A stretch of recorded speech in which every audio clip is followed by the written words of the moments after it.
नमस्कार। मैं स्वागत करता हूं आप सभी को ऑनलाइन प्लेटफॉर्म में। जैसे कि आप सभी को पता होगा कि अभी 11 फरवरी को प्रीलिम्स की परीक्षा हुई और जो अभी सबसे ज़्यादा हॉट टॉपिक है वो है, आप जैसे कि देख सकते हैं हमारे पन्ने पर, वो है क्या है, कट ऑफ का। तो जैसे बाज़ारों में भी आपने सुना होगा कि कट ऑफ इतना जा रहा है, XYZ जा रहा है, ABC जा रहा है। तो हमारे जो संस्था के द्वारा जो है एक साइंटिफिक तरीके के द्वारा एक कट ऑफ का अनुमान किया जा रहा है। ठीक वैसे ही जैसे आप बादल को देख के वर्षा का अनुमान लगाते हैं, पर ये ज़रूरी भी नहीं है कि वहाँ पर बरसात हो। ठीक उसी प्रकार ये हमारा एक साइंटिफिक लॉजिक है। हम इसके द्वारा कट ऑफ का एक अनुमान लगा सकते हैं, लेकिन हम इसका पूर्णतः दावा नहीं करते। तो जैसे 1000 व्यक्तियों के अनुमान के आधार पर हमने ये पता लगाया है फिलहाल कि जो है एवरेज अटेम्प्ट लोगों का जो है वो है 85 के समथिंग। अब देखिए, ये हमने क्या बात किया है, ये हम औसत अटेम्प्ट की बात कर रहे हैं। औसत जैसे किसी ने 95 किया होगा, किसी ने 80 किया होगा, किसी ने 85 किया होगा। तो ठीक हम एक मान लेते हैं कि लोगों का जो है 85 एक एवरेज अटेम्प्ट है। उसमें से हमने लोगों के आधार पे ये ज्ञात किया है कि उनके लगभग लगभग 16 से 17 क्वेश्चन अभी वर्तमान में गलत हो रहे हैं।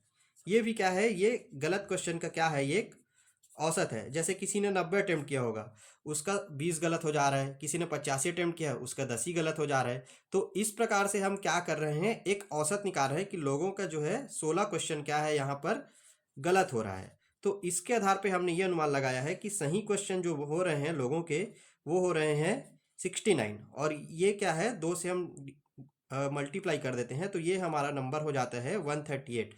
और जैसे कि आपने 16 गलत देखा है, तो हम इसको कर देते हैं सीधा सीधा, ये आपका जो 16 नंबर, जो 16 क्वेश्चन आपका गलत हो रहा है, ये आपको माइनस दिलाता है 10.66 के आसपास।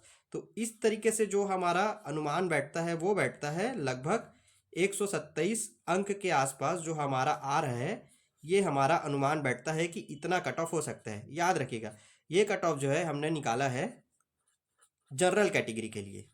किसके लिए? जनरल कैटेगरी के लिए। ओबीसी कैटेगरी के लिए हम ये जो अनुमान है, जैसे पिछले साल आपको बता रहा हूँ कि जो कट ऑफ है वो 90 नंबर गया था, और ओबीसी कैटेगरी का जो कट ऑफ है मात्र 1 नंबर कम गया था। तो हम इस बार चूंकि पोस्ट ज़्यादा है तो इसको 2 नंबर तक कम कर सकते हैं। तो एक जो हमारा ओबीसी के लिए जो कट ऑफ है वो हमारा बैठ रहा है 125 नंबर के आसपास। वहीं बात करें यदि एससी की, तो उसका कट ऑफ हमको लगता है 100 से 110 नंबर के बीच। और जो एसटी का कट ऑफ है वो हमको लगता है 90 से 100 नंबर के बीच।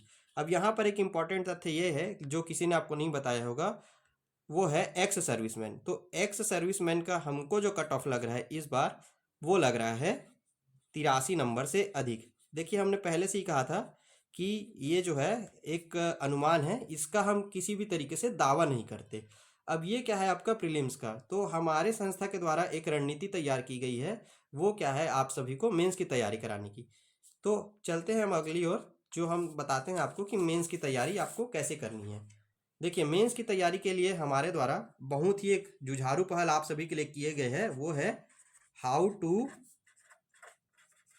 Prepare for CGPSC mains.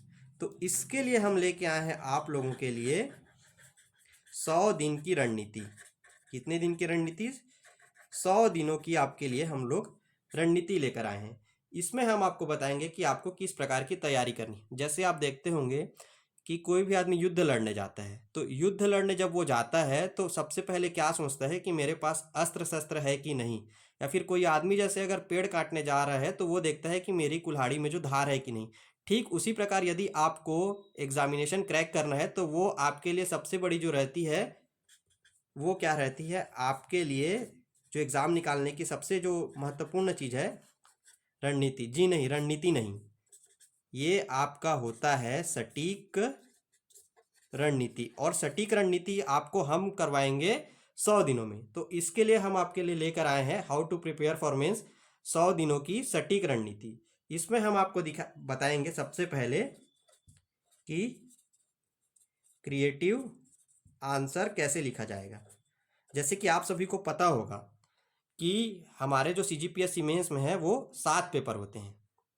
उन 7 पेपर में आपको किस प्रकार से क्रिएटिव आंसर लिखना है, जैसे मैं आपको RTI कॉपी के माध्यम से ये बताऊंगा कि हम किस प्रकार क्रिएटिव आंसर लिख सकते हैं।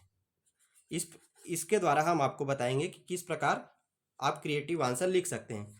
दूसरा जो महत्वपूर्ण है, वो सबसे ज़्यादा महत्वपूर्ण है लैंग्वेज, अर्थात पेपर फर्स्ट, और वो है आपके लिए पेपर 4। देखिए, ये दोनों ऐसे पेपर हैं जो आपको डिप्टी कलेक्टर बनाएंगे, या तो फिर सीटीआई छोड़ देंगे, या तो आपको इंटर तक ही नहीं पहुंचाएंगे।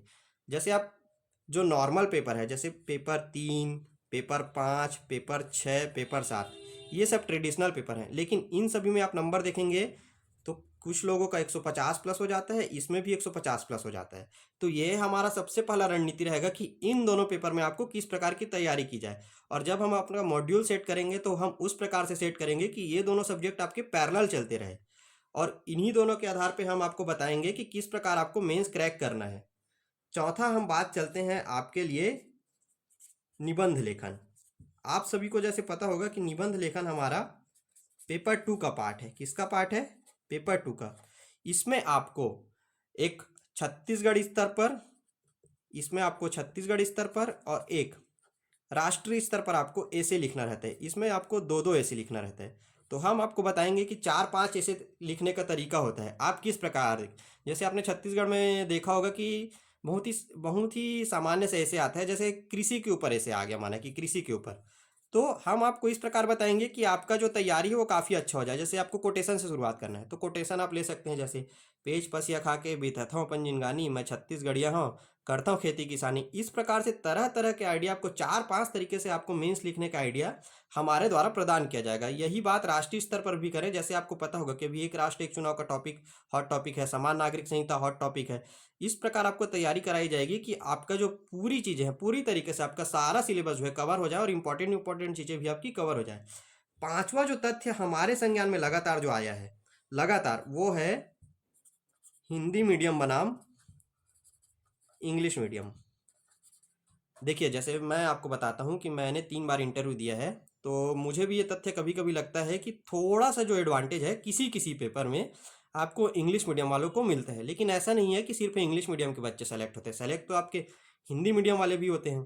तो ये हमारा जो प्लान है, ये जो हमारी रणनीति है, ऐसी रहेगी कि आपको जो है पूरी तरीके से दोनों को बैलेंस करके पढ़ाया जाएगा। और ऐसा रहेगा कि आप जो है किसी भी लैंग्वेज में लिखें, चाहे आप क ख ग में लिखें, चाहे आप ABCD में लिखें, आपको नंबर मिलेंगे। ये हमारे द्वारा, इसका दावा हम आपको कर सकते हैं, ये अनुमान नहीं है, ये हमारे द्वारा दावा किया गया है। अब देखिए, छठवां जो है, आपको किसी भी आंसर को हमारे द्वारा टू द पॉइंट लिखने के लिए बताया जाएगा। जैसे अब आपको एग्जांपल देता हूं कि 2 नंबर में, जैसे आपको बता देता हूं कि 2 नंबर में आपको चार लाइन दिया रहता है क्वेश्चन लिखने के लिए। अब किसी ने लिख दिया कि मैकल श्रेणी की विशेषता, जैसे एक क्वेश्चन दे दिया, अब उसमें किसी ने ये लिख दिया पहले ही लाइन में कि मैकल श्रेणी की विशेषताएं इस प्रकार है, तो उसका एक लाइन तो वहीं भर गया भैया। तो और किसी दूसरे ने लिखा कि इसकी स्थिति इतनी है, ये इस जिला में है, ये सतपुरा पर्वत श्रेणी का भाग है, यहाँ पर इस प्रकार के वन पाए जाते हैं, यहाँ पर इस प्रकार की जनजाति निवास करती है। तो देख लीजिए आप खुद कंपैरिजन में कि उसका एक लाइन किस में चला गया और इसने उस एक लाइन में कितने ज़्यादा फैक्ट। तो हमने पहले ही आपको बताया था कि ये क्या है, आपका क्रिएटिव आंसर हम आपको बताएंगे, टू द पॉइंट आपको बताएंगे, लैंग्वेज बताएंगे। और एक महत्वपूर्ण बात, क्रिएटिव आंसर मैंने जैसे आपको कहा था कि RTA कॉपी के माध्यम से बताया, तो मैं आपको टॉपर की RTA कॉपी भी दिखाता हूँ। अभी देखिए, ये देखिए, ये पिछले साल का क्वेश्चन है कि बालिका शिक्षा से जुड़े मुद्दे पर आप वर्णन कीजिए। तो सबसे पहले लिखा गया बालिका शिक्षा से जुड़े मुद्दों का वर्णन। पहला आर्थिक मुद्दा, सामाजिक मुद्दा, मनोवैज्ञानिक मुद्दा, स्वास्थ्य मुद्दा, संस्थागत मुद्दा, शिक्षक मुद्दा। अब सामाजिक में भी क्या लिखा गया, देखिए, पराया धन की मानसिकता से महिला शिक्षा प्रभावित हुआ। देखिए कितना अच्छा लाइन लिखा गया है। अब उसके बाद केंद्र सरकार और राज्य सरकार, इसको भी हमने 2 पार्ट में बांट दिया है, केंद्र सरकार का प्रयास, राज्य सरकार का प्रयास। उसके बाद 1 2 3 4 5 6 पॉइंट, 1 2 3 4 5 पॉइंट। उसके बाद देखिए परिणाम क्या हुआ उस सरकार के द्वारा किए गए। 1951 से लेकर 2011 तक की साक्षरता आपने बता दिया, महिला पुरुष की साक्षरता में अंतर, और सुझाव आपने बता दिया। तो ये आप देख सकते हैं कि 15 मार्क्स में आपको, ये देखिए हिंदी मीडियम में 15 में 14 नंबर, ये हाईएस्ट है ना।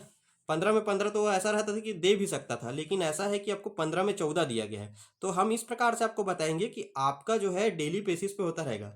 एक बार हम फिर से चलते हैं। देखिए हमारा क्या है, रणनीति रहेगा हाउ टू प्रिपेयर मीन्स 100 दिनों की रणनीति, क्रिएटिव आंसर, लैंग्वेज पहला, पेपर चौथा, निबंध लेखन हिंदी वर्सेस इंग्लिश और टू द पॉइंट। और अब एक महत्वपूर्ण बात आप सभी के लिए, ये जो हमारी रणनीति है ये आप लोग के लिए एक पहल है। इसमें अगर आप कोई होंगे तो हमारे द्वारा जुड़ सकते हैं। यदि आपको कोई सब्जेक्ट पढ़ाना होगा तो आप हम तक बता सकते हैं। और जब अगले बार हम जब आएंगे तो आपको ये बताएंगे, हम आपको क्वेश्चन देंगे और हम आप उसको आपको टेलीग्राम चैनल में हम तक को लिख के भेजना पड़ेगा। इसी के साथ धन्यवाद।